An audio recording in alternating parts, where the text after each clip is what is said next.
Whether you're solving murders during breakfast, cracking cold cases on your commute, or playing amateur detective at bedtime, Amazon Music's got millions of podcast episodes waiting. Just download the Amazon Music app and start listening to your favorite true crime podcasts ad-free, included with Prime. This podcast is sponsored by IQ Bar. I've got good news and bad news. Here's the bad news. Most protein bars are packed with sugar and unpronounceable ingredients. The good news? There's a better option. I'm Will, and I created IQ Bar plant protein bars to empower doers like you with clean, delicious, low-sugar brain and body fuel.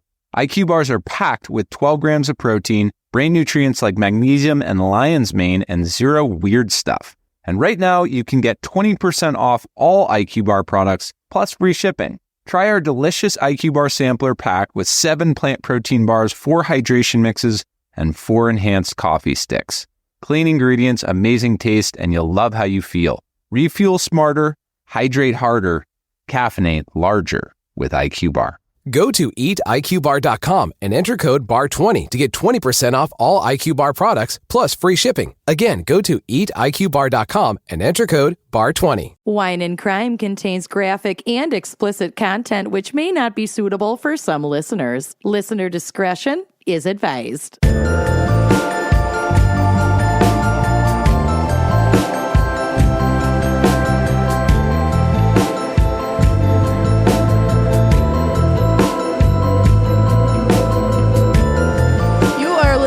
Wine and Crime, the podcast where two friends jug wine, smoke weed, chat true crime, and unleash their worst Minnesotan accents. Do you remember how they played that Dr. Dre Snoop Dogg song on KDWB? Yeah. At the end when he goes, smoke weed every day. And it would just be but like, it was censored. Every day. I thought those were the lyrics. So did I, until I every got day. the album.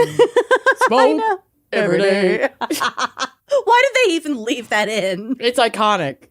It's iconic. Radio edits, especially for like the early to mid aughts, when music was nuts. It was like I was getting ready in the shower to like back to back. I had a fish-shaped shower radio. And I'd get in the shower and they would like, it was like, there'd be stretches where like there were sections of time around the Dave Ryan morning show where they would play a very similar playlist like every day of popular music. My alarm would go off right around the prank phone call. Oh, nice. Mm-hmm.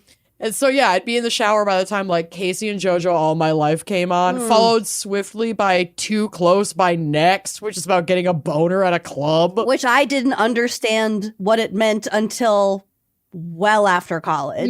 Well, not after college. By college, I figured it out, but someone referred to it as the boner song, and I was like, what? The what? We didn't listen to such things. What would you do if your son was at home crying all alone on the bedroom floor because he's hungry? And the only way to feed him is to sleep with a man for a little bit of money. And his daddy's gone. Somewhere smoking rock now, in and out of lockdown. I don't have a job now. So for you, this is just a good time. But for me, this is what I call life. A few questions that I need to know. How you could ever hurt me so.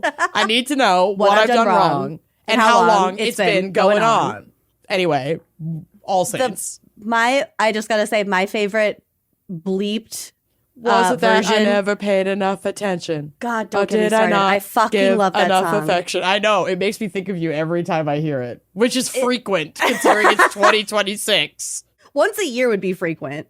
Oh, no. I put it. It's on heavy rotation. DMX, is it up in here? Yes. He swears a lot in that song, but I only ever had the bleeped version. So it's like, you whack, you twisted, your girl's a hoe.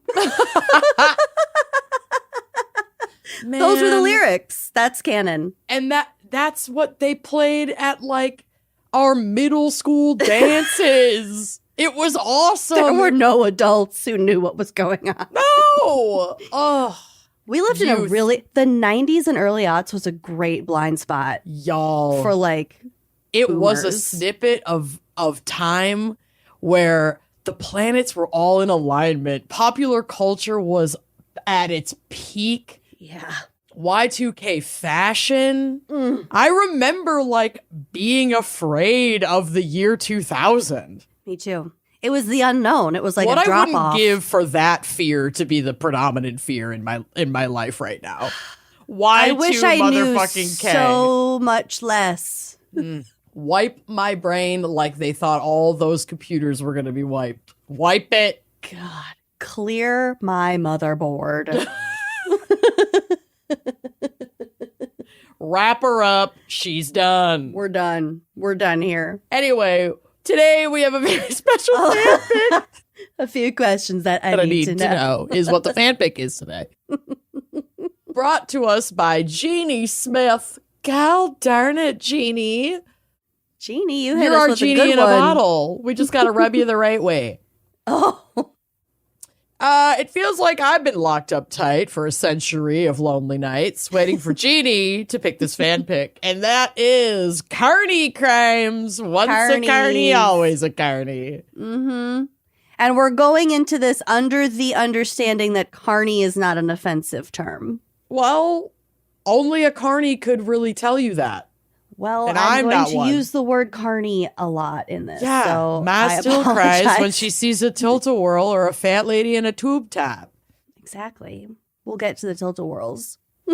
I went on a tilt-a-whirl. The last time I was on a tilt-a-whirl was in my 20s, which is far too late to be on a tilt-a-whirl. That's really old to be on a That's late in tilt-a-whirl. life tilt-a-whirling that I do not recommend. And I have this... You must be this young to ride this ride. Literally. Because I remember being so distressed because of the way this thing was whipping. My neck was just like this. Yeah. And I could not, because of the it's centrifugal, the force, I could not get my head back up straight. You're frozen. You can't move. You cannot make an adjustment. I was deeply disturbed by it. Unwell. Yeah. I was like, oh, so my neck is never gonna go back. I'm gonna walk off this ride like this and have to go directly to the hospital. Mm-hmm. And I've never gotten on one of those motherfuckers ever again. And you've never been the same. No, I haven't been the same. I'm glad to see your neck's finally straightened out. Honestly.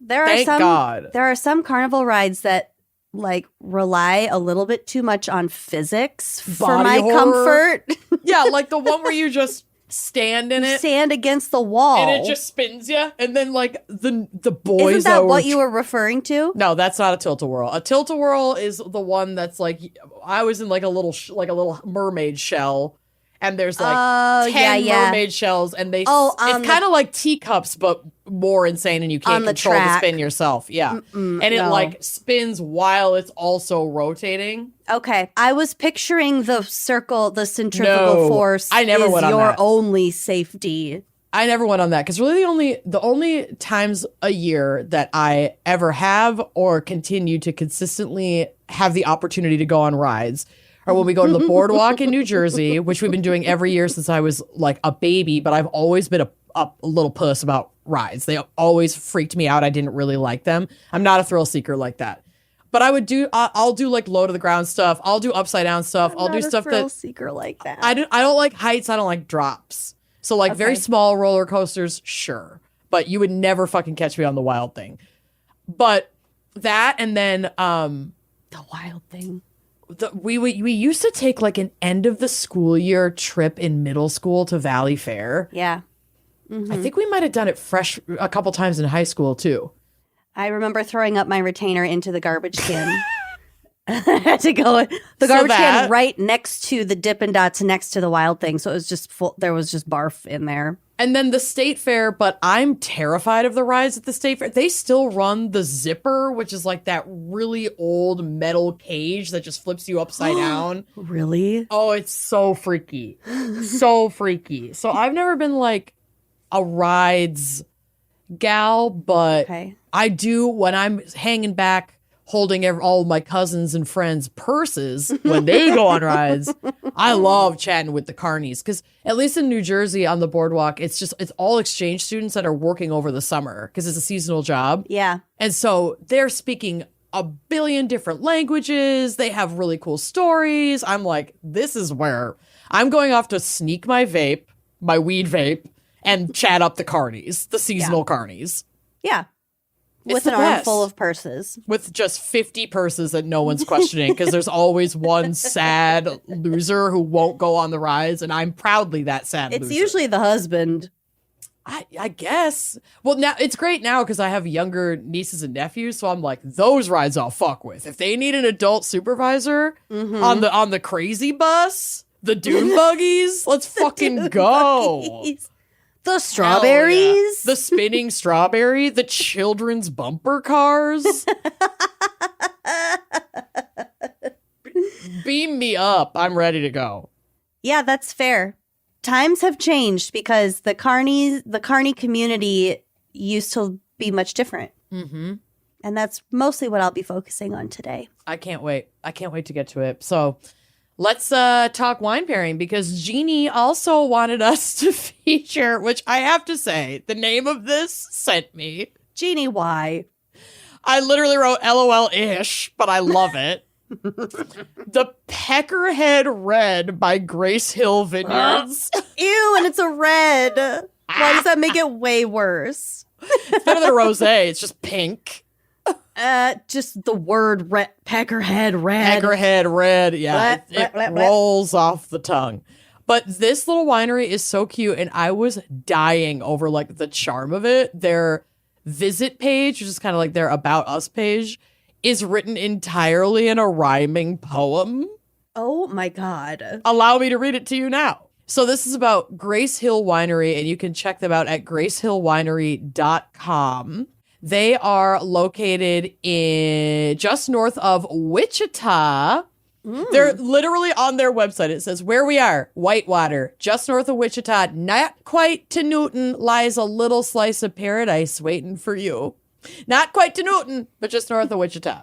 I freaking love it. Okay, here's their About Us, like, visit poem. Red wine, white wine, sweet and dry. At Grace Hill, there's so many to try. Set up an appointment to taste through our wine, or come for a drink on our patio anytime. Try our charcuterie and paninis, they're quite the delights, accompanied wonderfully by wine bottles, wine glasses, or flights. We have public events every month, at least one, from grape stomp to dog days to harvest. What fun! You can rent out our spaces for your own party as well, and after some wine, you'll go home with stories to tell. From 120-person weddings to small parties and bachelorettes, we have lots of options, and what our guest wants, our guest gets.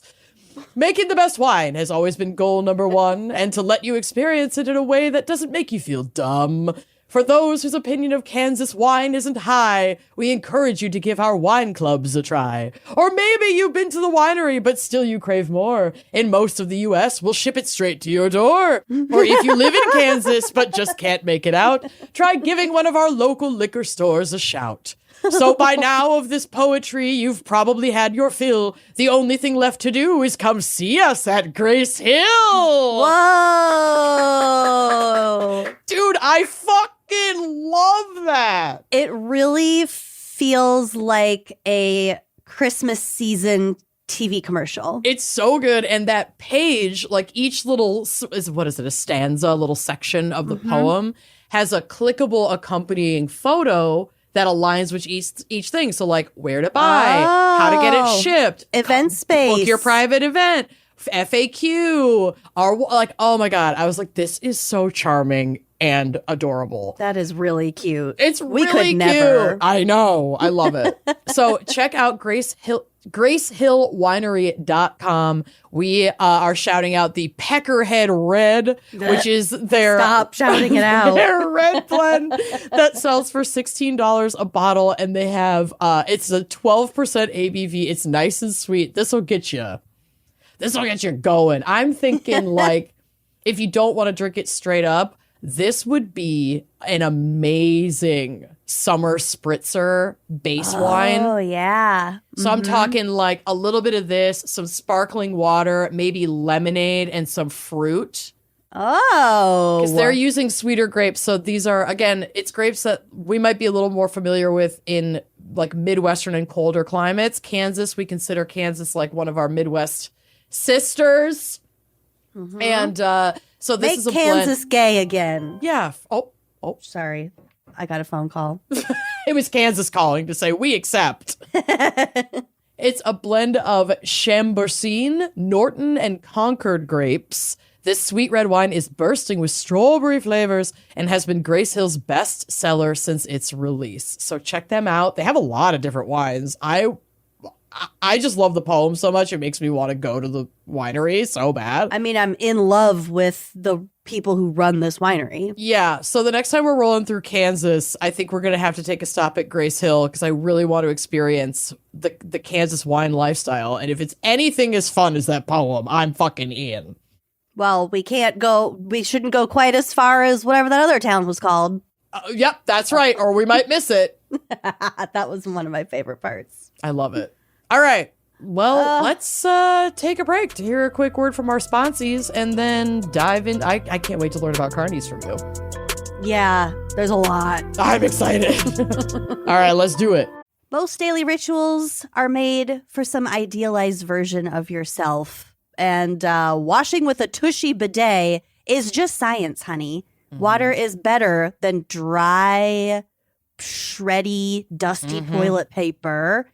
It's made for your real life, which, a lot of which happens on the toilet. Yup. Right now, you can clean your whole bum in just a couple of seconds. And trust me, you're going to feel great.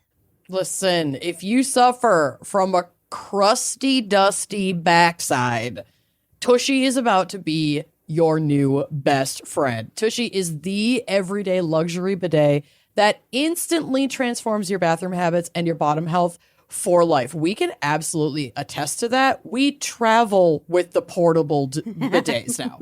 Like it's part of my life. We can't live without them. It is so much better than just wiping until you die. Like, what are we doing? Yeah. 99% of people who wash with the Tushy warm water bidets feel cleaner and fresher after going to the bathroom. If you are someone who menstruates, there is nothing nicer than making that already kind of rough pit stop so much more luxurious with the simple addition of a water spraying your butt. Like, it is so nice. Feeling better after you go is key. And if you've been someone who's like always wanted one of those fancy Japanese toilets, I'm telling you, get the Tushy e-bidet because this instantly modernizes your daily routine and your bathroom. It's got a heated seat, adjustable water temperature, a powerful yet gentle dryer. Yeah. You could get away with like no toilet paper at all in these situations. It's pretty incredible. You will never be stranded on your toilet again with no way to clean yourself. It's daily decadence with practical benefits. Over half of the people who wash with Tushy, they soothe their hemorrhoids. The 9 piles. out of 10 get the piles. 9 out of 10 people reduce itching and discomfort. A lot of that itching and discomfort is because toilet paper is not getting you clean enough. Okay. It also removes 99% of bacteria while protecting your natural skin barrier because it only uses one natural ingredient. That's fresh water. Okay. It's so easy to install. I did it in 10 minutes. And if I can do it literally without the correct tools, and I've never had a problem with it, it's incredible. So what are you doing? Come on. Switch over to Tushy. Join us. Number 2 is Tushy's thing. Go take care of number 1. For a limited time, our listeners get 10% off their first bidet order when you use code GALS at checkout. That's 10% off your first bidet order at hellotushy.com with promo code GALS. It's spring. You might be thinking about refreshing your space, and you can do that, and you can make your homework even better for you with Wayfair. From furniture and decor to organization solutions and outdoor essentials, that's what I'm most excited about is like the yard cleanup and like what new outdoor chairs do I need? Wayfair makes it easy to find exactly what fits your style and needs. I love the search function on Wayfair because you can truly find anything you're looking for. Mm-hmm. I have very specific like visions in mind when it comes to like new bedside lamps or new couch cushions or something like that. And I can find it on Wayfair. They've got literally everything. I recently bought a shade sail like sail, like SAIL, to make some shade in my backyard because it's so stinking sunny. It just gets very hot back there. Was literally telling Bill I want to look at getting a shade sail just to cover the furniture on our back patio. Yep. Because we have no trees back there. It is under the hot sun all day. Highly recommend checking out the shade sales on Wayfair. Doing it. Because I got one. Can't wait to set it up. I got some stuff for my garden. I got some solar lights. Cute. Man, they've got absolutely everything that just like scratches an itch when it comes to looking around your home and you're like, you know what? I haven't refreshed X, Y, and Z in a while. Hop on Wayfair, get a trillion new ideas. It's incredible. It's one-stop shop. I also find it very helpful to sort based on reviews so you can really see how it's daunting to shop for furniture and like larger things online, but their reviews are very thorough and there's a lot of them and I find that very handy. So find furniture, decor, and essentials that fit your unique style and budget. Head to wayfair.com right now to shop all things home. That's WAYFAIR.com. Wayfair, every style, every home. So, I get, the evening munchies. And a lot of times I will be craving something sweet, like, 9 p.m. hits and all I want is a candy bar. Yeah. But I can make a better choice for myself that actually will make me feel full. So I'm not like continuing to snack all night. And those David protein bars literally taste like your favorite candy bar. Their gold bars, it's their hero protein bar line. These are so delicious. They deliver 28 grams of protein. They're only 150 calories and 0 grams of sugar. So you can feel good about eating that at like 9 p.m. This equates to 75% calories from protein, which is the highest protein to calorie ratio of any leading bar on the market. So you could also, eat it in the morning as you're getting ready for your day and feel a little naughty about it. Yeah. David is now available at Walmart stores nationwide and on Walmart.com where you can try a single bar for just $2.97. Come on. Each gold bar features an indulgent, doughy texture. The texture is not like any other like nutrient-rich bar that I've ever tried. They've got like little chunks, little crisps. And the flavors are incredible. Get me some peanut butter chocolate chunk all day long. Oh, so good. I had like a s'more one. Girl. Yeah. The salted peanut butter is also amazing. These are great for staying full and hitting your protein goals without compromising on taste or texture. You're going to actually enjoy eating these. They're delicious. But don't just take our word for it. Go grab one for yourself. Head to Walmart today to try a bar or stock up on 4 counts of your favorite flavors like blueberry pie and salted peanut butter, sold exclusively at Walmart. Check out walmart.com to find a store near you. It's a stressful time in the world right now. And personally, I don't know about you, but I'm not meditating on a mountain 24/7. I'm answering emails, dealing with a child, dealing with a husband, fielding work calls. And so sometimes if I happen to look at the news, it's just all too much for like one moment. So I take cortisol calming to keep my stress levels in check. That's right. This podcast is sponsored by Veracity. Welcome to an all-natural way to reduce stress. With Veracity's drug-free, clinically proven, and doctor-formulated solutions, you can support your body's needs to live your healthiest life. So if you need a little boost for stress relief, you should try cortisol calming, because with cortisol calming, you can build resistance and resilience to like that fight or flight stress response and spikes in that stress hormone, which is cortisol. So this is cortisol calming that alleviates the effects of cortisol spikes like anxiety, brain fog, cravings, slowed metabolism, like all the annoying things that we don't want to have to deal with. The results, like we said, are clinically proven. Within about 30 minutes, you're going to start to feel a reduction in stress and feel more relaxed. Within 3 weeks, you get your sleep back in sync and start to feel less fatigue. That is a huge deal. And I know a lot of us struggle with like situational spikes of anxiety. This is a really nice, just like natural way that you can calm that without, having to reach for things that might not be quite as good for us. Veracity founder and CEO Allie Egan is a certified hormonal health coach, and her personal experience with metabolic issues inspired her to develop holistic solutions for achieving optimal health. So calm your stress the natural way. Head to veracityhealth.co and use code GALS for up to 60% off your order. Once again, that's veracityhealth.co for up to 60% off. And make sure to use our promo code GALS so they know we sent you.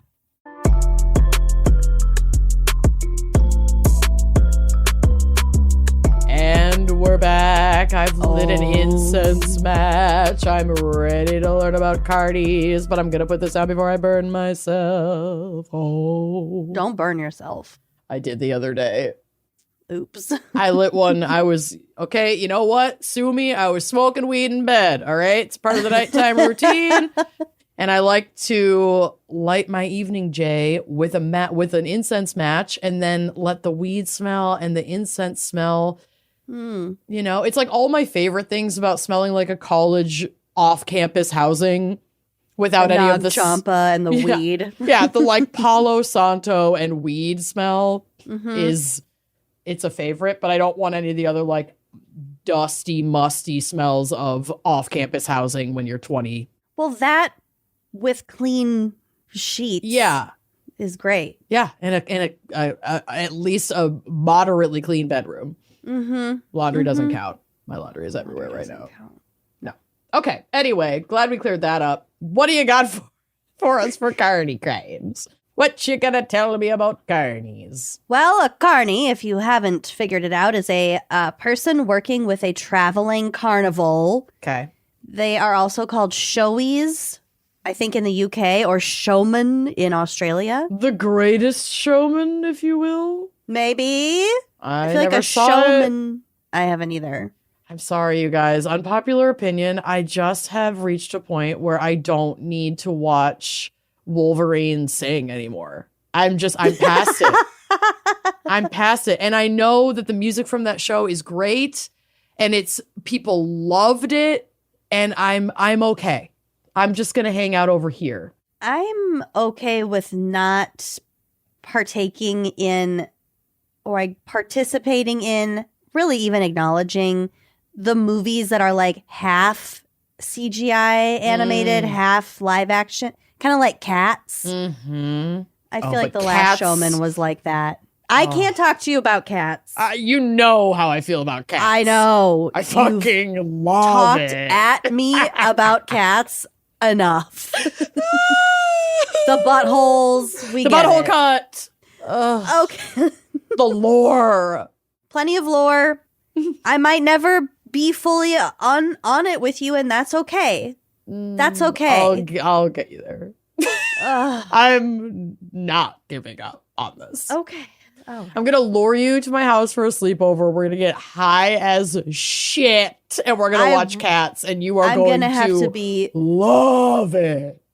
I'll bring those 500 milligram gummies that might get me to watch Cats. Let's go to the moon, felt like baby. I was watching Cats on the JFK assassination tour. You were living Cats. You were living it. Everything was part CGI animation, part reality. Especially our tour guide. He was CGI. Shout out Dan. So that particular Dan. The word Carnie cropped up around 1930, 1931 in North America. Pretty apparent where it comes from, the word carnival. The word carnival originally meant a time of merrymaking before Lent. So like, Mardi Gras time. And referring to a time denoted by lawlessness, often ritualized under a lord of misrule figure, a troublemaker. And this was intended to show the consequences of social chaos. Oh.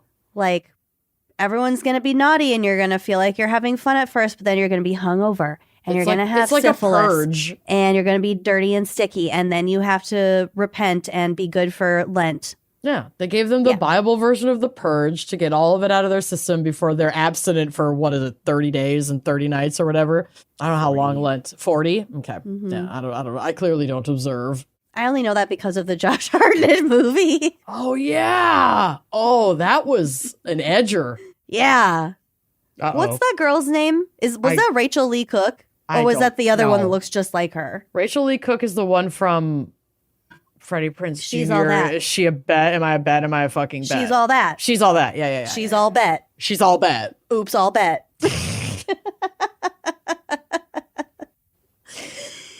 Anyway, carnies. Okay. Lent.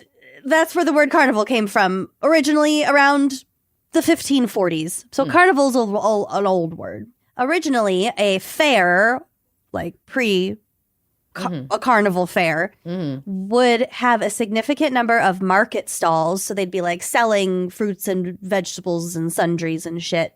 Today, this is rare, and most side stalls offer just food and games. The first fairground rides began to appear in the 18th century. Oh my God, I need to know what the rides were in the 18th century. Yes, you do, because I loved the way that Wikipedia phrased this. These were small rides made of wood and propelled by gangs of boys. Okay. So it's like the giant rocking horse at the Ren Fair. Or Is like that propelled by gangs of giant boys? But there's usually one costumed employee that's like jumping up and down on the horse to make it rock like crazy. And then there's these little, like the little kids swings that just like spin in a circle, but it's just like peasants pushing the swing in a circle. Yeah. Literal man-powered. Okay. So I guess I have kind of seen what the rides would have looked like because of the historical accuracy of the Minnesota Renaissance Festival. Yeah. I'm putting a lot of faith in that. Get back to, not the Ren Fest, the State Fair. In the 19th century, before the development of mechanical attractions, sideshows were a mainstay of most fun fairs. Typical shows included menageries of wild animals, so-called freak shows, waxworks, your favorite. Ooh. I've shown you this, right? I think so, yeah. This is a book called Freak Babylon, an illustrated history of teratology and freak shows. Yeah. Okay. So It's very fascinating. The tattooed lady. A lot of the research that I was kind of running into blended in with the freak show, sideshow kind of things. Yeah. And we've kind of talked about that before. I didn't really want to wade into those waters because of all of the ableism and exploitation. Ableism and racism and trafficking. Yeah, I mean, this is a historical book that goes over a lot of that. It just also happens to be illustrated. It's a fascinating read. I thought I'd pull it out for today, but yeah, where those things come from are not pretty. No, but they can be interesting and fascinating and good to talk about and good to learn about. And there were a number of people who worked in the freak shows and really found a lot of freedom and autonomy in it. And platforms for advocacy. Yeah. I mean, from oppression, comes there can be beauty. I wouldn't say benefits, but there can be like beautiful outcomes led by the people who are oppressed, like the liberators. But yeah.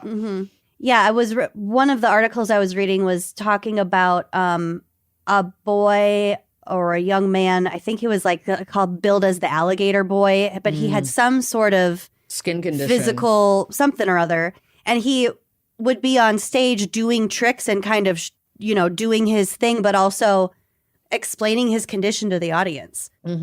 And you can communicate things like, I was born with this. It's not contagious. It doesn't hurt. Things like that. So it's like edutainment. Oh, interesting. Of old. So I'm going to skip to a part because while we're on the subject, there is a town in Florida called Gibsonton or Gibton. I think they shorten it to. It's basically a town for carnies that was kind of established by and lived in by carnies and carnival workers and people who worked in the freak shows. So this is a little bit from The Guardian. In the golden days of American carnival, all roads led to Gibsonton, Florida. The self-defined 14,900 inhabitant town. Wow. 12 miles south of Tampa became the industry capital. It was known as Carnie Town and was a fabled place where everyone had run away with the circus. They built their own community where they could be themselves and feel welcome. Yeah. Ugh. In 1967, it was home to up to 100 self-defined, quote, human oddities, in addition to several thousand carnies. balmy winter weather offered a foothold in a nomadic lifestyle where rides could be repaired, big cats trained, and then in parentheses it says, every day or they'd forget. Oh, Lord. And stunts practiced during the off-season. It was a safe haven away from prying eyes. Wow. And another part of the article, it was like asking how somebody remembered the town back in 1967, and he described it as like a set of conjoined sisters ran a fruit stand, and the counter or the post office was run by little people, and the counters were like shorter for them or something. Like it's just everything in the town was accessible, and that's just normal. That was just for them. Yeah, that's so fucking amazing. I'm pretty sure that was an exaggeration, those particular examples, but They probably weren't, though, because if that's how he remembered it, that was the vibe, you know? these were, different bodied people that were doing regular jobs in their town. So yeah, Gibsonton, Florida, Cool. south of Tampa. I want to go there next time we're in Florida. Because there was photos from it, that like modern photos. It's very carnival Yeah, we got to pay our respects. oriented. Yeah. Okay, so backing up to the wooden rides propelled by gangs of boys. Yes. Okay. Oh, yeah. Waxworks, boxing and wrestling challenges, and theatrical shows were the mainstays. In 1868, Frederick Savage, an agricultural engineer from King's Lynn, devised a method of driving rides by steam. His invention, a steam engine mounted in the center of the ride, transformed the fairground industry in England and around the world. The preeminent carousel maker, so the steam was in the middle, it spun it around. So he didn't invent the steam engine, but he created his own version of the steam engine that would fit this purpose. So like he invented the first like steam engine powered ride. Correct. Fuck yeah, that's cool. So becoming the preeminent carousel maker in the 19th century, his fairground machinery was exported globally. Wow.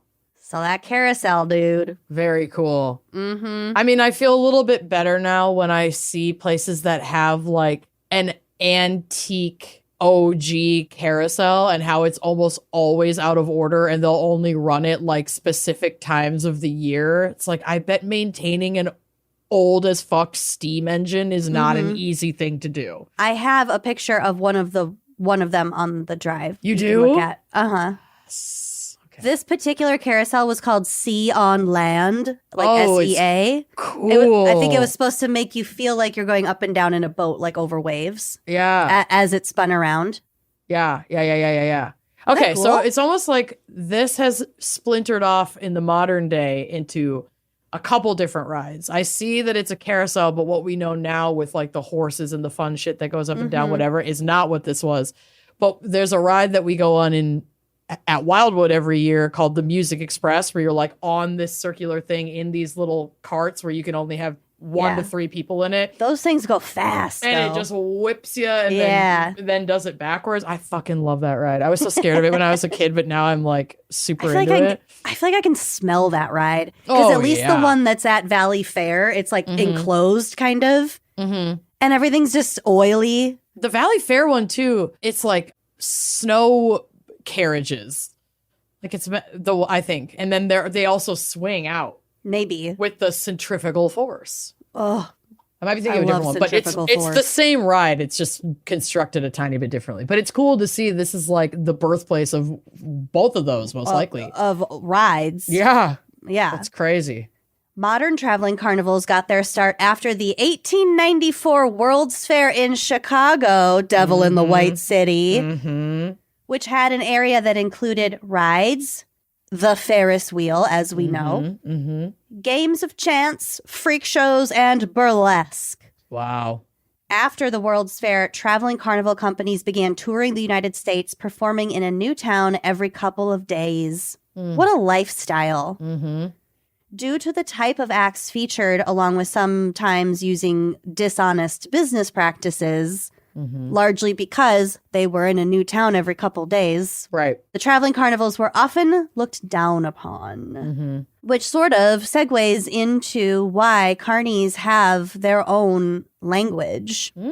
It's called Carnie. You don't say.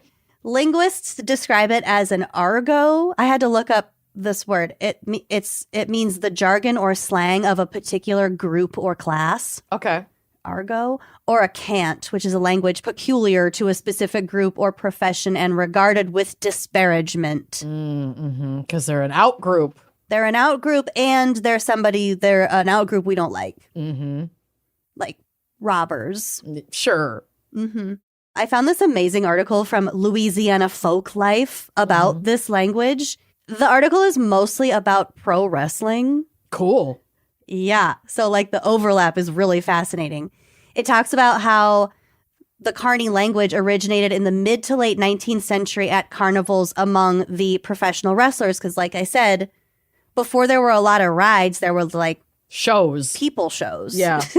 You know? So, quote, it began as a show of athleticism by particularly talented men, most notably Civil War veterans trying to earn a living after the war. These men, who could rarely be bested in a fight, challenged onlookers to wrestle and brokered wagers on the outcome. Oh my God. So they would come up to the ring and then it'd be like, who wants to fight me? Yeah. And then I bet you $10 alphas would sign right up.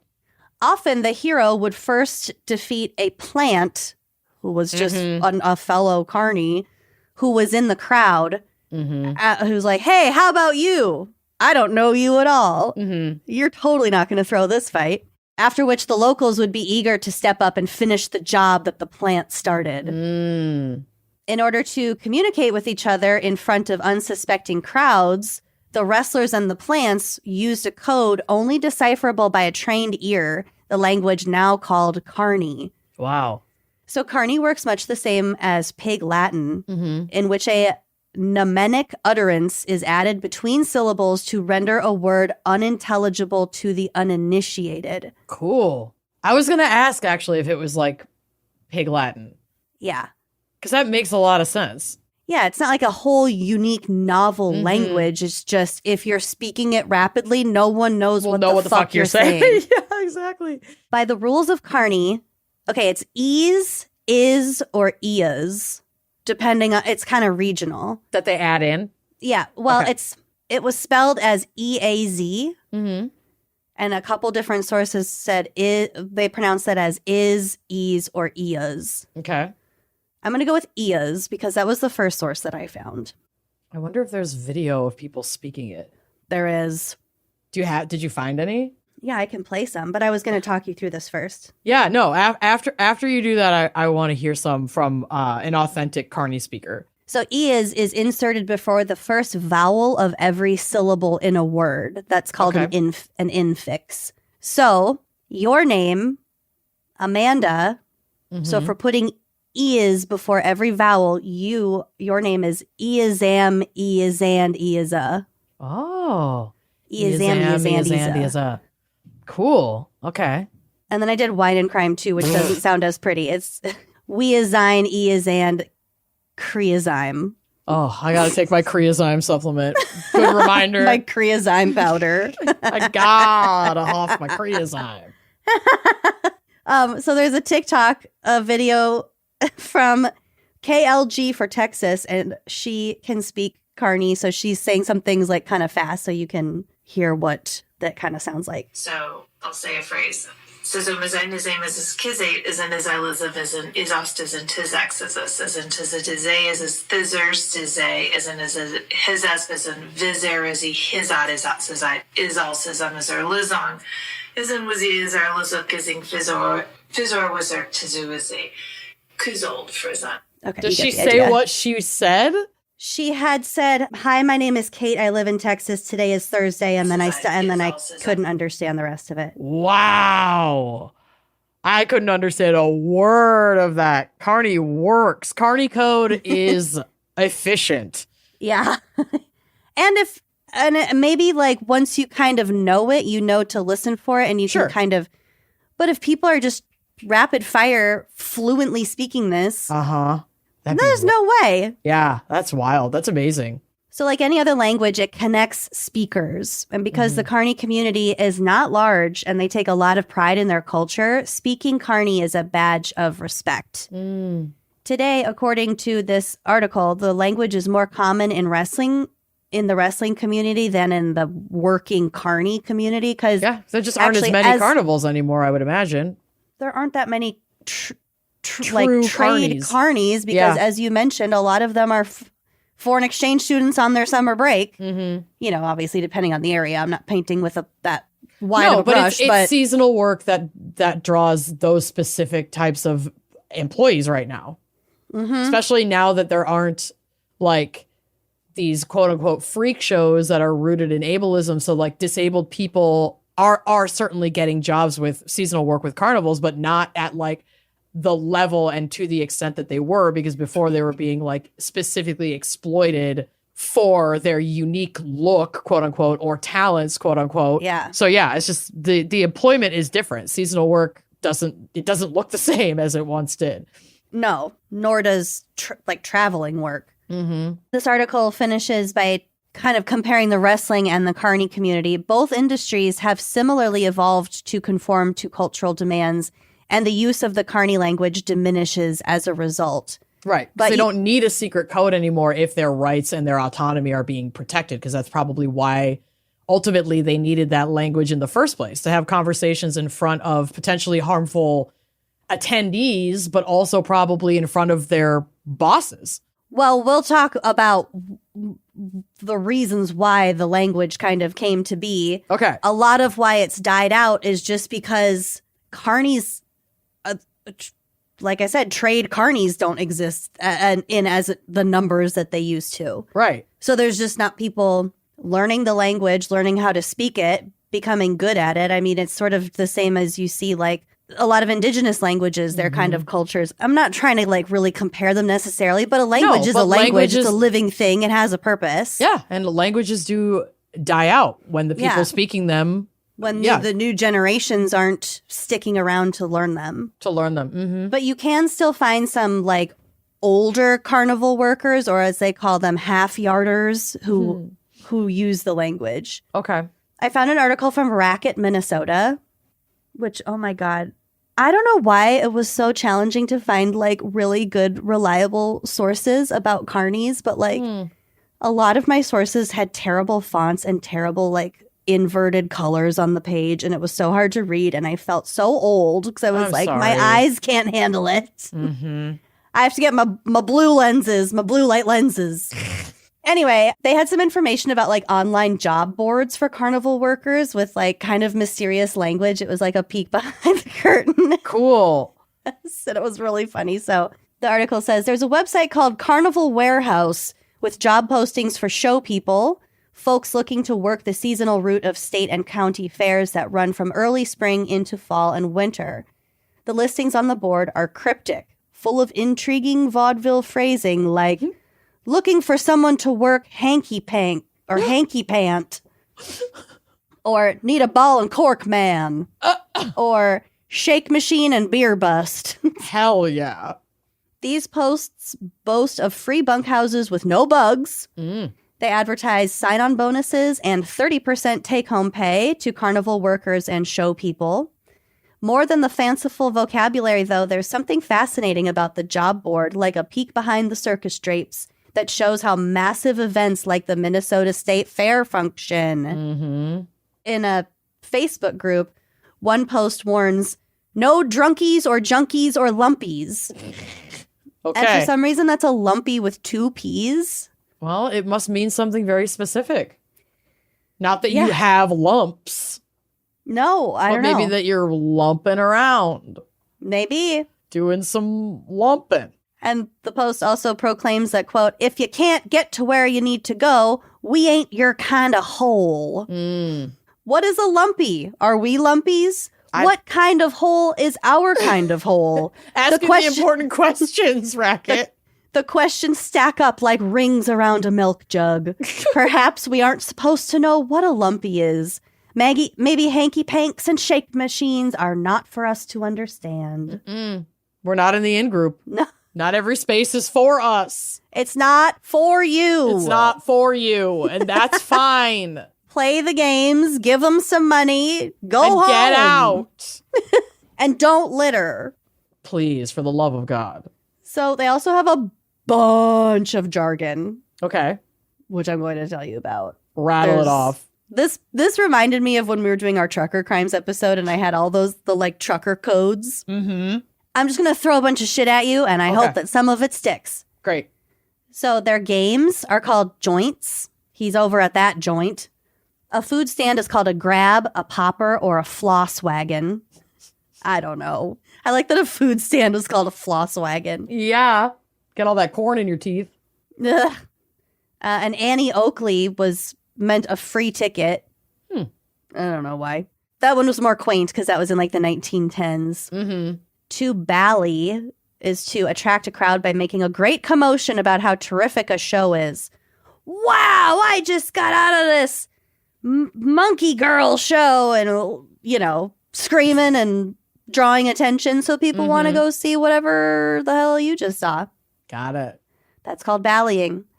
Okay, I will be using this one for the rest of my life. A waxy is a repairman. Mm-hmm. Okay. To come, like, grease up the rides. Yeah. Yep. A waxy. It makes all the sense in the world. Yeah. A scram bag is a bag packed for immediate use in case a quick departure is required. Oh, that's cute. I like a scram bag instead of a go bag. Yeah, a scram bag. Mm-hmm. I like how so many of these allude to just, like, the naughtiness. Mm-hmm. It's fine. A kinker is a slang term for a circus performer, originally referring to just acrobats, kinkers. Mm-hmm. So then from that came kinker talk, which was the special language of the circus. TikTok. Kinker talk. Got it. A G-top was a private employees only tent for gambling. Ooh, okay. That was their space. A Larry is a poorly made, worthless, or broken item or souvenir. Oh my God. I wonder if that's Larry, why Larry/Gary Gergich in Parks and Rec is named that. Maybe. Something you'll understand when you finally fucking watch it. That and cats. I'm trapping you at my house for a whole weekend. I don't ask for much. Just keep drugging me and I'll stay Just as long as you want. one weekend where all we do is smoke weed and watch TV and it's just we watch cats and then we just watch Parks and Rec for 2 days. And just Bill enough for you to get continues to bring out food. Yep. This It's is like all that very restaurant doable. in Mexico City. You don't order. They just bring it to you till you say stop. Well, I wouldn't know because I was probably peeing in a cup at that time. I didn't go. We just read about it. Oh, okay. It wasn't for me. It wasn't for me either. That's okay. A charivari. Ooh, you hate this one. It's a cacophonous and chaotic entrance of clowns. Mm-mm. Mm-mm. No charivari for you. No, thank you. I'd prefer not. So to Charlie, or maybe like pulling a Charlie, something about Charlie, is to toss a stack of posters or playbills into the trash rather than like handing them out like you were told to do. Got it. We've all done that. Gotta do it. A cherry pie, what's referred to as a cherry pie, is outside work performed by carnival employees for extra cash. So outside of their circus hours, little side gig while they're on the road. Okay. Cherry picking the cherry pies. Here's another little allusion. A clem is a late 19th century slang term for a fight between carnival employees and the residents of the town they're passing through. Oh, damn. Okay. A clem went down last night. Mm-hmm. Enough to have like a one single term code term for it. It had to have happened on more than one occasion is what that indicates. It's like, why do we need a sign for this? There was another What one. happened here that requires this term? Oh, what was it? B? Well, there was one if a carny was like hitting on a townie, like if a carny boy was hitting on a townie girl, one of his carny friends would come up just to fuck with him and say, "Baby needs milk." Ew. And that's how they'd like mess with each other. To be Isn't like, that gross? he has a kid? Yeah. Yeah. Nah. Boo. There was another one that was Cock block. I forgot what it was, but it's basically like a code for like, shut the fuck up, the cops are coming. I like "Shut that. this, the boss is right behind you." Mm-hmm. A dookie is a lunch distributed to carnival staff on the journey between destinations. Okay. A lead joint is a shooting gallery. A Reuben, or maybe it's a just sandwich. calling someone the name Reuben, maybe. But it's a gullible sap, a rube. So that's must be. I wonder what came first, the Reuben or the Rube. The rube definitely came first, but I think using the word Reuben, you might not know that they're calling you a rube. Okay, so a hanky pank or a hanky pant, it's both. A game where every player wins a prize every time, but where the cost to play far outweighs the cost of the prize. Usually it's a game for small children. A shake machine. A shake machine. I really thought it was a machine that made milkshakes, but it's not. It's a ride which shakes out loose change from the pockets of the customers riding it. Oh, hell yeah. And then they can come scoop it up. Yeah. That's awesome. I know. I love that. A blade glommer is a sword swallower. Oh, ew. Here's another inference. A fluckum is just an umbrella term for any mysterious substance. Oh, okay. I like that. Fluckum. I have cats. We have cats. And you have a kid. So fluckum is inevitable. There's fluckum everywhere. I'm looking at fluckum right now. Oh, my house is runneth over with fluckum. It's flucked up. It's flucked up. A 24-hour man is an employee who travels ahead to the next lot and posts the arrows for the rest of the vehicles so they can get there. Yeah. Isn't that cool? Yeah, but that would be a pain in the ass job. I don't know. You'd be alone a lot of the time. I guess. That's appealing to me. Fair enough. Alone on a drive, figure out where you are, figure out where people need to go, put some arrows up. Yeah, just human Google Maps.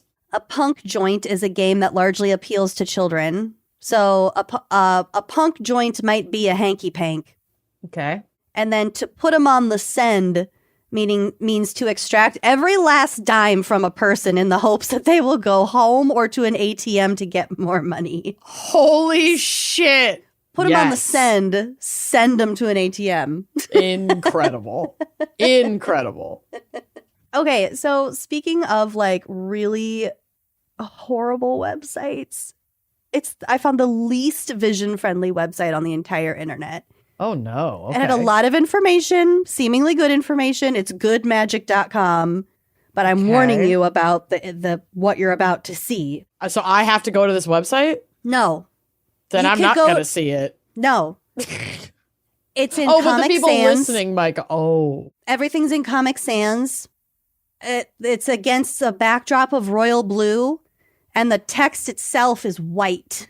Oh, it's so hard to read. Oh, it's so that's hard rough. to read. I know. Mm-hmm. I'm sorry. So be warned, but it's goodmagic.com. Lots of Carnie info. So this is from that website. I'm often asked about the Carnie code of rules for behavior. It evolved out of necessity. On the lot, as one Gibsonton resident put it. Gibsonton. Quote, you're a stranger in every town you go, so we only have each other. The rule has been reinforced through experience since outdoor entertainment became organized in medieval times. The carnival and its denizens are exactly as good or bad as the locals want it to be. It can be a well-scrubbed family park or a temporary bad part of town where you can go for a bit of sin. The choice is yours. The townies draw that line wherever you go. The fine, upstanding, church-going citizens of any town USA always look with justified suspicion on these weird people showing up in their town.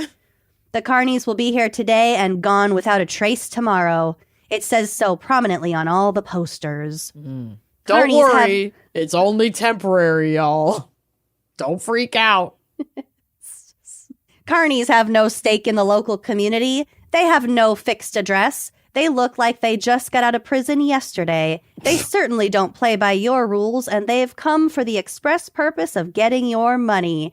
Surely they'll cheat you, and if you're lucky, you'll get a stuffed bear. Wow. Who wrote this? The man from the Good Magic website. Hater. Freaking Carnie hater. No, I think he's projecting. Okay. His whole website is about Carnies. So he's saying that this is like how they would have been treated. This is the how town. the people of any town USA view the Carnies. Okay. Those guys are talking mighty sweet to every girl that comes down the midway. Better keep an eye on your girlfriend. Again, this guy's words, not mine. And then there are those sluts in the girly show. Ladies, watch out for your men. Okay. Listen, then there are those sluts in the girly show. If your man is running off with a Carnie, he was never your man in the first place. And you can definitely do better than that. And you can fill in the blank with anything. Doesn't have to be a Carnie. If your man runs off with anyone. Yeah. The suspicion let him is... run. Let him go. Goodbye. Bye. It's not. Unless he runs off to Gibsonton. And then I'd be curious. Yeah, stay together because I want Gibsonton citizenship real bad. Gibsonton tea. Mm-hmm. The suspicion is mutual for good reason. If you're a Carnie, the locals have no reason to treat you fairly. You've got a pocket full of the citizens' money. Surely the police could find some way to make you give it back. And many of the things about you and your coworkers that make the locals suspicious are true. So a Carnie needs some rules to be able to get along in such company. Don't nose into anyone else's business. Don't screw up anyone else's game. And when the trucks leave the lot, all debts are paid. Okay, it's done. Once we're gone, it's over. You're not getting a dime, and we're not getting a dime. Don't make anyone chase us. Settle your shit before we leave. So this is the Carnie code that I'm telling you right now. Got it. Don't screw up people's games. Don't be nosy. Pay your debts. And you need to band together to protect yourselves. Don't give them your real name. Good call. After all, there was that little disagreement in the last town just a few miles away. And stand by your fellows. Shout, "Hey, Rube," and rowdy locals quickly find that you have more and bigger and meaner friends on your side. So that is the Carnie code, according to Wayne from Arlington, Virginia. And his Comic Sans illegible website. Please, at least change the font. No, at least change the color. The color was worse. Ooh. Unreal. So yeah, that's we dipped our little Your big dainty toe into Carnies. I loved it. There was a lot and not nearly enough at the same time. You know what I mean? These days, I'm all about quality over quantity. I am so over the fast fashion. I need pieces, especially in my closet. If it's not well made and versatile, it's just not worth it. And that is why I love Quince. The fabrics feel elevated, the cuts are thoughtful, flattering, very cute, and the pricing actually makes sense. I walk away from looking at the Quince website being like, well, this is like a whole wardrobe that I can actually afford, and it looks amazing. Truly, Quince makes those high-quality wardrobe staples and does it only using premium fabrics like 100% European linen, 100% silk, organic cotton poplin, my personal fave, the lightweight cotton cashmere sweaters, which are perfect for these transitional springtime weather. And you just can't miss seasonal colors and prints for spring. They have so many cute items on there. These are versatile, well-made pieces that make getting dressed simple. I'm ready to clear out my closet in big ways and just really simplify my wardrobe because I get option overwhelm. And if every piece that you reach for is high quality and fits you great and is super cute and classic, it makes it so much easier to get dressed for the day. They also work directly with safe, ethical factories that cuts out the middlemen, so you're not paying for brand markup or fancy retail stores, just quality clothing. Quince clothing is consistently rated 4.5 to 5 stars by thousands of customers, ourselves included, but also real people wearing these pieces every day and actually loving them. And I got to tell you, they really hold up. Everything, I'm not easy on my laundry. I'm not easy on my clothes. And I have enjoyed thoroughly every Quince item, and I haven't had to replace anything at this point. And I've been wearing them for several years now. So stop waiting to build the wardrobe you actually want. You don't need a closet full of options. You just need pieces that work. Right now, go to quince.com/wine for free shipping and 365-day returns. That's a full year to wear it and love it, and you will. Now available in Canada, too. Don't keep settling for clothes that don't last. Go to quince.com/wine for free shipping and 365-day returns. Quince.com/wine. It's springtime, baby, and this is a good time to make life simpler. Your schedule is about to get even more chaotic as the weather gets warm. So between work and school events and just existing, try to have your life together. Dinner cannot be another stressor, and ButcherBox delivers premium staples straight to your door so your meals feel intentional, nourishing, and consistent, even when everything else feels all over the place. Yes, ButcherBox has over 100 premium protein options, including 100% grass-fed beef, free-range organic chicken, crate-free pork, and wild-caught seafood. Oh, the seafood. It's all responsibly raised and thoughtfully sourced, so you are not guessing about what's on your plate. You don't have to wonder. You don't have to imagine. For over a decade, ButcherBox has led the industry with meat and seafood that's antibiotic-free, hormone-free, and independently verified. Because when it comes to fueling your body, quality isn't extra, it's everything. Clean, whole protein means better support for strength, metabolism, and that steady all-day energy that we are all chasing. Every product meets the same rigorous standards. No unnecessary additives, no artificial ingredients, no mystery fillers, just responsibly sourced, nutrient-dense protein that actually does the job and is delicious. And whether you're dialing in your nutrition this spring, fueling workouts, feeding a family with strong opinions, they do have chicken nuggets, by the way, or just trying to make dinner feel less chaotic, ButcherBox offers fully customizable plans that fit your routine, your goals, your schedule, everything. They make it so easy. It shows up when you need it, so healthy eating is the easy choice, not the exhausting one. I really, really like just looking in my pantry if I've been busy running around all day, don't have time to go to the store and like get anything. Look in my pantry and be like, oh, I've got like beans and X, Y, and Z, and then look in my freezer. Oh, ButcherBox has a few different options of protein that I can just throw together. It's like, it's a little saving grace. Yeah, it makes life a lot easier. Yeah. As a certified B Corp, ButcherBox is committed to doing things right, from how the animals are raised to how their team supports workers and reduces environmental impact. Yes, because you are what your food eats, and sourcing does matter. Plus, every box ships free, and members get access to recipes, tips, and exclusive deals that make eating clean, high-quality protein simple, consistent, and very much actually doable. As an exclusive offer, new listeners can get their choice between chicken breast or top sirloin for a year, or ground beef for life, plus $20 off when you go to butcherbox.com/wine. That's right, your choice of chicken breast or top sirloin for a year, or ground beef for life, plus $20 off your first box and free shipping always. That's butcherbox.com/wine. Don't forget to use our link so they'll know we sent you. Nothing hits like home cooking, and if you're like me and you're not great at that, HelloFresh makes it so easy to do more of it this year with recipes that feel good and taste delicious night after night and are so easy to make. They're so easy. I really did enjoy cooking before I had a child, and now it's just more difficult because I have like less time and less patience and less like brain capacity.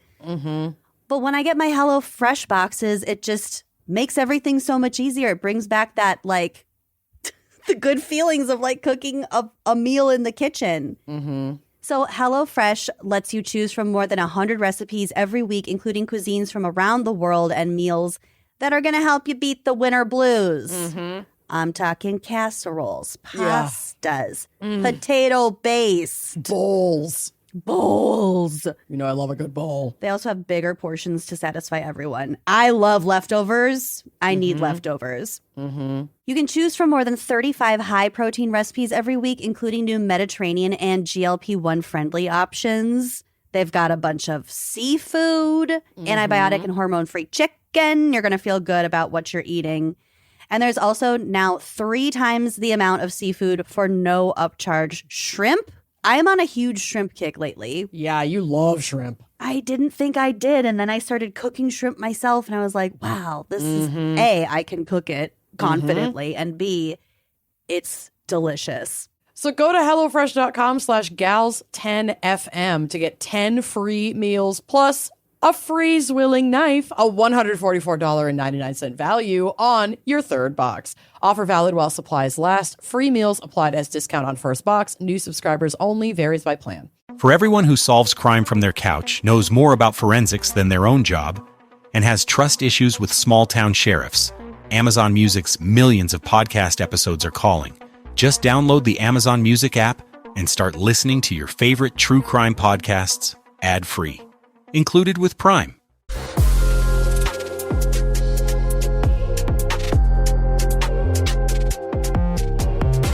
All right, we're back. We're back. Are you ready for my case? I am. I want a Carnie case. I have the fanfic case today. It is bizarre, so let's dive into it. It's not very long. It's so funny because I feel like I always have the most sources for my shortest cases because I'm clearly trying to find like more and more and more, but there just wasn't more. It's pretty cut and dry what happened here. You can see a picture of this couple on the drive. It is incredibly tragic what happened. Alfred, who went by Sonny Carpenter, and his wife Pauline were a sweet old couple who spent 32 years of marriage building a life and a large family together. They have like 6 kids and they had like 17 grandchildren. Oh my God. Catholic? I'm not sure. Could be. Sonny and Pauline were fixtures of the regional carnival circuit. They lived in Wichita, Kansas, and they weren't carnies themselves really, but they did spend their golden years traveling to fairs and traveling carnivals to sell the jewelry and trinkets that they lovingly called treasures on the fairway from their little trailer. That's adorable. I know. In July of 2018, they pulled their camper into the Barton County Fair in Great Bend, Kansas, which was a convenient spot on the circuit for them as it was just a few hours from their Wichita home. What they didn't know as they joyfully sold their items to fairgoers was that they had been marked as easy targets by a group of people also working the fair. And there was a word for easy targets that I saw on the Carnie site. It wasn't rude. Like a mark? But I think there were multiple words for it. I saw that too. But if you want to look it up, listener, you feel free. Don't go to the website. In the meantime, while they're selling their wares and being noticed as easy targets, other carnies were engaging in what they believed to be instructions handed down from a Carnie mafia. Okay. A sinister underground group of carnies that investigators have stated multiple times does not exist. Okay. But the carnies working at this carnival thought they were real and thought there were instructions from them. Correct. Great. Can't imagine how this turns out. For the group of individuals who murdered the Carpenters, because we did speak of them in the past tense, the mafia was very real, or so they were led to believe, as they were being manipulated by a mastermind named Kimberly Younger. Younger, who was 52 at the time, so not older, but not younger, created a digital phantom, so Facebook, named Frank, posing as this high-ranking carnival mafia boss on social media and through text messages. So Younger would receive orders from Frank and then disseminate those orders to her team, which was made up of 3 individuals, a man named Michael Fowler, a man named Rusty Frazier, and a woman named Christine Tenney. Not smart individuals, doesn't sound like. If they're believing that this Younger lady is like a conduit from the brightest knife in the drawer. Not the brightest sword in the throat. Yep. Well, funny you should say that. No. Oh, no. So, I meant sword swallower. Well. A blade gobbler. Kimberly would show these messages from Frank to them and convince them that they were part of a powerful, dangerous underground network, or coming from someone that was part of this dangerous network. So, like Lucy already touched on, word to the wise, if a mysterious mob boss, or frankly any entity, earthly or godly, hello, call your dad, you're in a cult, is communicating to you only through one person who only has like texts or trust me bros to back it up, you're being used. The order from the fictitious Frank was simple: rob and kill the Carpenters. And why them? Well, beyond being viewed as vulnerable, the couple did have that trailer full of goods and allegedly a small amount of cash on hand, and the group thought this is an easy grab, and then we could sell the rest of their stuff, get their cash, sell their stuff, get that cash, and then just move on to the next place. Who was this Kathleen Younger? Kimberly Younger. She's a Carnie. To the other three. She's another together. Yeah, they just met working the circuit. Yep. Oh, okay. Got it. Wow. Okay. So on the morning of July 14th, 2018, Michael Fowler and Rusty Frazier attacked the couple at their trailer. Kimberly Younger was acting as a distraction to catch the couple off guard. So what it sounds like was, it was like earlier in the morning, Pauline was still inside sleeping, and Sonny had gotten up for the day and was just kind of like tinkering right outside of the trailer. Kimberly distracted Sonny to catch him off guard, while Rusty then grabbed Sonny in a headlock and tried to cut his throat. Oh, no. Sonny fought back, and Rusty stabbed him in the chest, and then Michael Fowler shot Sonny twice in the head with a 9mm pistol, and then went inside of the camper trailer and shot Pauline Carpenter twice in the head in her bed. Waking up everyone in the whole area. Yeah, I didn't see anything in any of these reports about like witnesses there or people who had heard the shots. It sounds like it happened really fast. I don't know if they were in like a more remote area of the campground, if it was like normal for there to be morning commotion and people just didn't hear it. I don't know. I don't have details about that. And I read like 10 different fucking articles about this. Ugh. So then they packed up. So before the bodies could be discovered by anyone else, or the crime scene really, the killers hitched the Carpenter's camper to their own truck. And then I think they took the Carpenter's car and the camper and their truck down south to Van Buren, Arkansas. They buried Sonny and Pauline in a shallow grave in a remote creek bed within the Ozark National Forest, thinking that no one would ever find them. And then they went to sell off the couple's belongings near the Fort Smith Fairgrounds in Arkansas. They like immediately started selling their shit.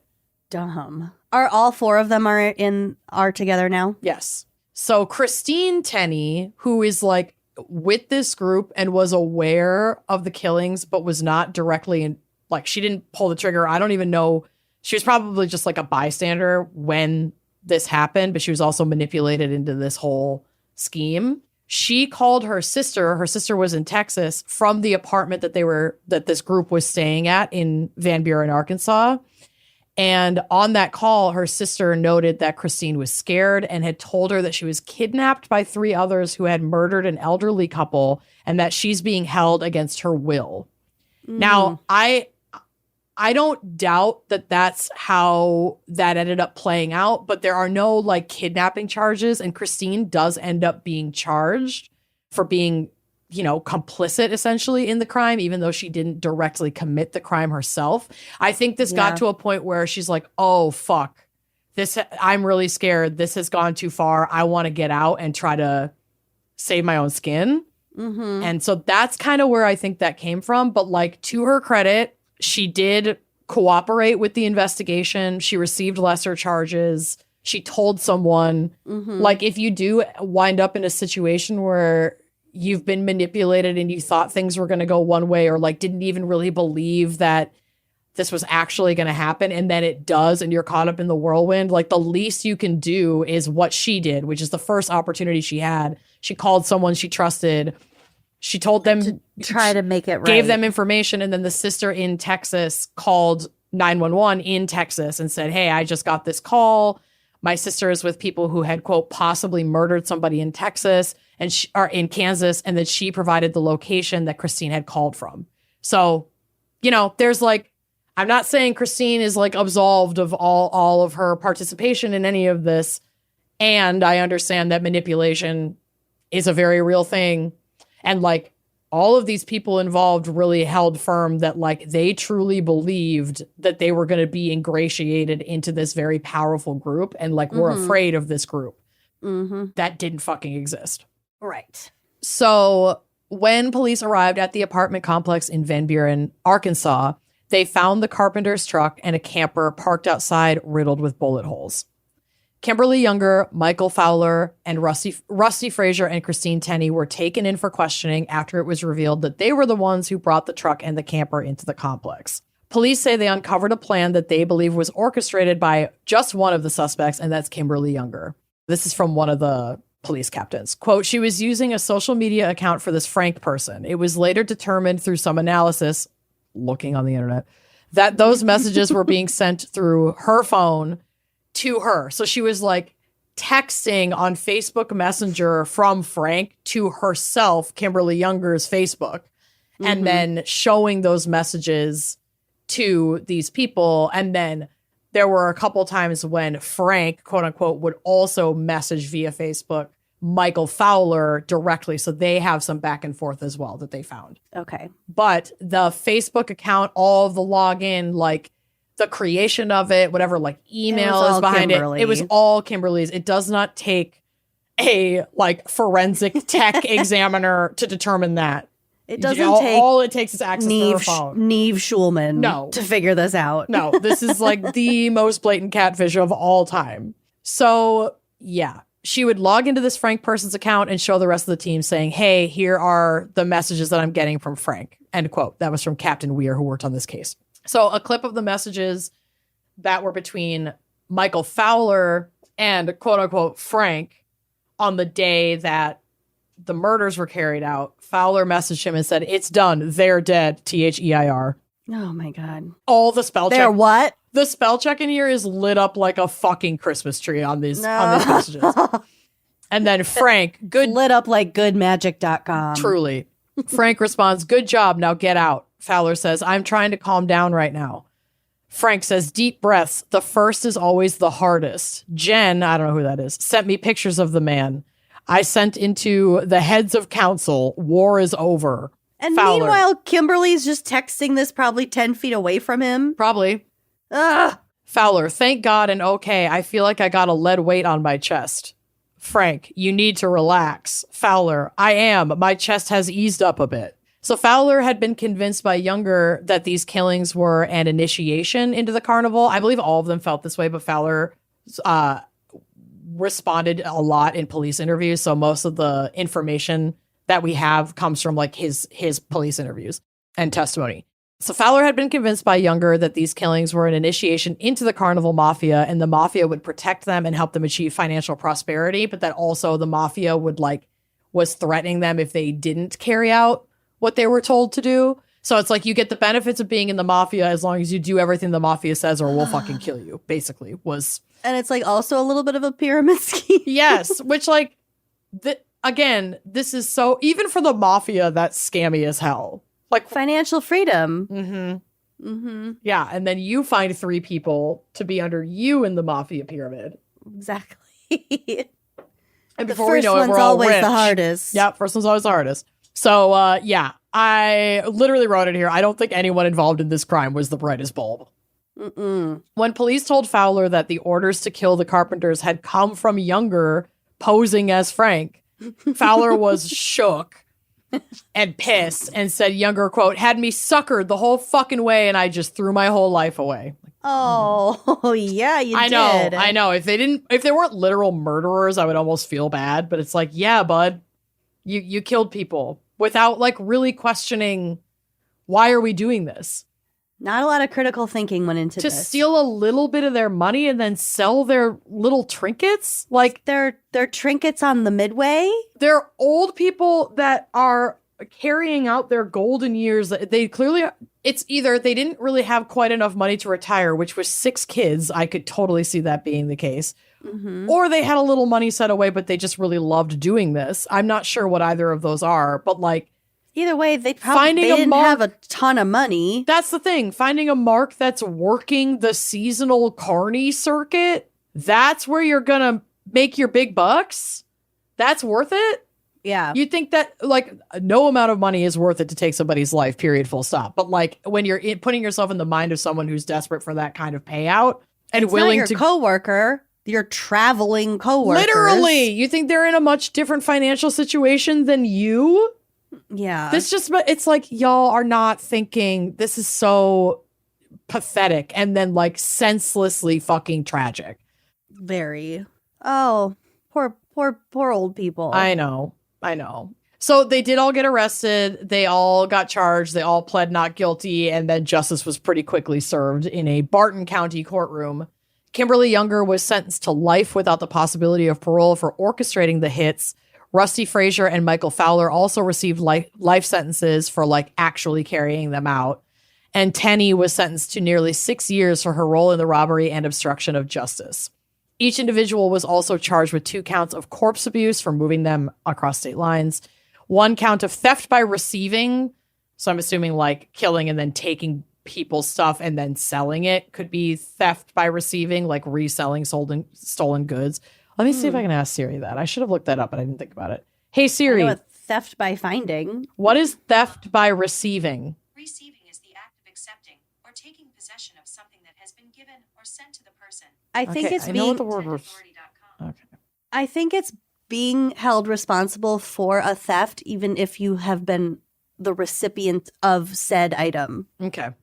All right, well. So if you didn't steal it yourself, but you got it. Mm-hmm. Oh, okay. And 1 count of evidence tampering each. Sonny and Pauline Carpenter were remembered by their 6 children, 17 grandchildren, and 23 great-grandchildren. I wouldn't even remember all those people's names. I know. 23? Good God. Great-grandbabies. I don't even know 23 people. I mean, you do, but it's a lot of people. So they remembered as a couple who were happiest when they were together. They were victims of a cruel, fabricated fantasy targeted simply because they were kind, hardworking people who happened to cross paths with Kimberly Younger and her band of misfit carnies. God. Isn't that crazy? Yes, it's just so pointless. Yeah. It's really sad. So that is the information that I could find about Sonny and Pauline. Ugh. But yeah. I bet they had great trinkets. I'm sure they did. Wherever they are in the ether now, I believe they're together and on the midway. Yeah. So sad. So fucking sad. Well, Carnie on Carnie crime. You hate to see it. They're breaking Carnie code. Oh, big time. Big time. Like the worst one. Uh-huh. Anyway.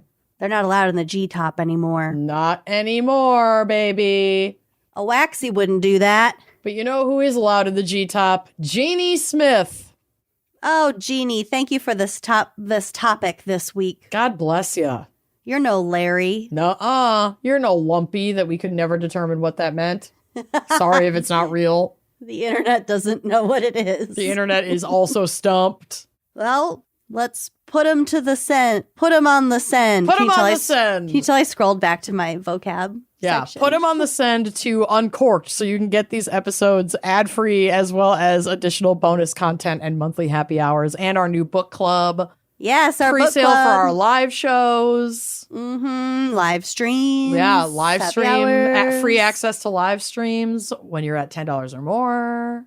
Don't make me throw a clem. Oh, I forgot what that means. It's a late 19th century slang term for a fight between carnival employees and the residents of the town they're passing through. That's right. Don't make her do it. I'll do it. All right, loves. We will see you next week. Thank you for listening. Bye-bye. Thanks for listening to Wine and Crime. Our cover art is by Danielle Sylvan. Music by Phil Young and Corey Wendell. Editing by Jonathan Camp. Our production manager is Andrea Gardner. For photos, sources, and other resources, head to wineandcrimepodcast.com. You can follow us on all the socials at Wine and Crime Pod. If you'd like to show your support and get access to all sorts of wine-fueled bonus content, check out our premium channel at wineandcrimepodcast.com/uncorked. Cheers!